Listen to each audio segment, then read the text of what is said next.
Hello everyone. तो आज मैं एक नया ड्रामा एक्सप्लेन करने के लिए जा रही हूँ और इस ड्रामे में हमारे मेन लीड का नाम है लिन यसन। लिन यसन इस टाइम पर एक सर्जन है और वो अपनी बहुत ही इंपॉर्टेंट सर्जरी परफॉर्म कर रहा था।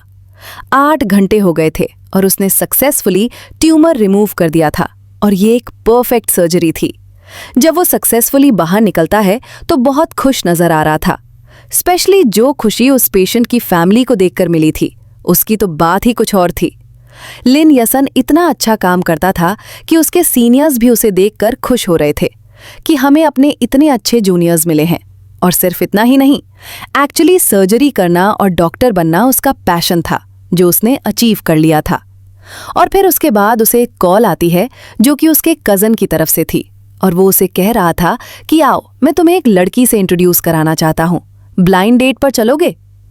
लेकिन यसन कहने लगता है कि मुझे सब में कोई इंटरेस्ट नहीं है। लेकिन वो कहता है आज नहीं तो कल तुमने लाइफ में सेटल डाउन तो होना है, तो आप अपने दिल के दरवाजे खोल क्यों नहीं देते?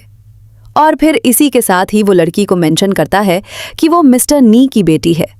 और मिस्टर नी का नाम सुनते ही लिन यूसन के तो एक्सप्रेशंस ही बदल जाते हैं। एक्चुअली ये हमारी फीमेल लीड थी जिसका नाम शीगंग था और उसे उसने कई दफा देखा था और बस जब देखा था तो उसे दिल ही दे बैठा था। अब इसके बाद तो कोई बात बनती ही नहीं थी। वो तुरंत ही ब्लाइंड डेट के लिए मान जाता है। अब वो बहुत खुशी खुशी दूसरे शहर में जा रहा था, लेकिन यहां पर उसके साथ कुछ अनहोनी हो जाती है।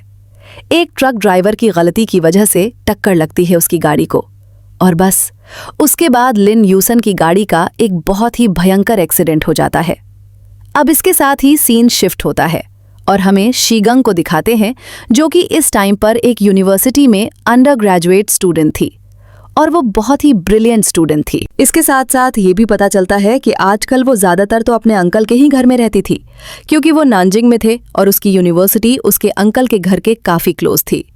यहाँ पर उसका एक कज़न भी था जो कि बिल्कुल उसके लिटिल ब्रदर की तरह से बिहेव करता था।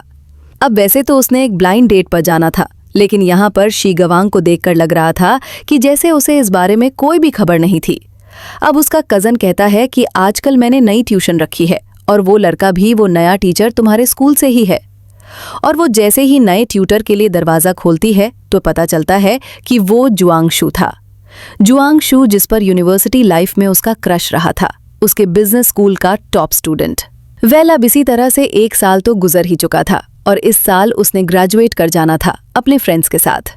शी ग्वांग अपने होम टाउन में कुछ दिन छुट्टियां गुजारने के बाद अब वापस आ रही थी और उसकी रूममेट्स उसे पिक करने के लिए हॉस्टल के बाहर ही खड़ी हुई थी। ऑफ कोर्स, क्योंकि वो सबके लिए चिकन जो लेकर आई थी। लेकिन साथ ही साथ उसे पता चलता है कि वो लोग उसके चिकन के खातिर नहीं आए, बल्कि जुआंगश ने सो को एक पार्टी दी हुई है और इसीलिए वो गैदर होकर खड़े हुए हैं। अब उसके पास तो हॉस्टल में सामान रखने का भी समय नहीं था। उन सबको अभी के अभी रेस्टोरेंट जाना था क्योंकि प्लानिंग के अकॉर्डिंग लोंगशु को अगर बहुत अच्छी जॉब मिल जाती तो उसने सो को ट्रीट देनी थी और उसे ग्रेजुएशन से पहले ही एक जॉब मिल गई थी जो कि 5 फिगर्स में उसे सैलरी देने वाली थी। वेल, अब यहाँ पर शीगंग को बैठे हुए ऑकवर्ड तो लग रहा था, लेकिन फिर भी उसे फ्रेंड्स के साथ हैंग आउट करना बहुत पसंद था। और सिर्फ इतना ही नहीं, उसकी 2 रूममेट्स थीं जो कि जुआंगशु के 2 फ्रेंड्स की गर्लफ्रेंड्स थीं। बस इस तरह से इनडायरेक्टली उनका काफ़ी आना जाना और रिलेशन बनता रहता था। वेल, यहाँ पर सारे लोग अपने फ्यूचर की बातें कर रहे थे कि कौन कहाँ जॉब करेगा। कुछ लोग सिविल सर्विस का एग्ज़ाम देने की प्लानिंग कर रहे थे और शी ग्वांग ने भी एक फर्म में जॉब करनी थी जहाँ पर उसने इंटर्नशिप की थी और ये जॉब उसे उसके डैड के लिंक्स की वजह से मिल रही थी। उसके डैड एक बहुत ही सक्सेसफुल बिजनेसमैन थे। यहाँ पर सारे लोग उसे अनवी कर रहे थे कि तुम्हें तो कोई फिक्र ही नहीं है अपने फ्यूचर की, जहाँ चाहो तुम्हें जॉब मिल सकती है। लेकिन शी गंग को देखकर लग रहा था कि वो इस जॉब से इतनी हैप्पी नहीं है। यहाँ पर अकेले में एक दफ़ा जंगशू से उसकी मुलाकात होती है। वो उससे कहता है कि अगर तुम इस जॉब से हैप्पी नहीं हो तो क्यों अपनी फैमिली को क्लिंग करती हो? अपने बल पर कुछ करने की कोशिश करो ना, देखो कि तुम खुद कोई जॉब हासिल कर भी सकती हो कि नहीं। अब यहाँ पर हमें एक और बात भी पता चलती है कि उन्हीं के ही फ्रेंड्स में एक रूममेट थी जिसका नाम था रोंग, और रोंग की बहुत ज़्यादा दोस्ती थी जुआंगशु से। वो दोनों बचपन के फ्रेंड्स भी थे और नेबर्स भी। इसीलिए सारे लोगों को लगता था कि अंदर ही अंदर शायद फ्यूचर में ये उसकी गर्लफ्रेंड बन जाएगी। लेकिन अभी तक उन दोनों ने कोई ऑफिशियल स्टेटमेंट नहीं दी थी। अब पार्टी खत्म होने के बाद शेंग अपने अंकल के घर जा रही है।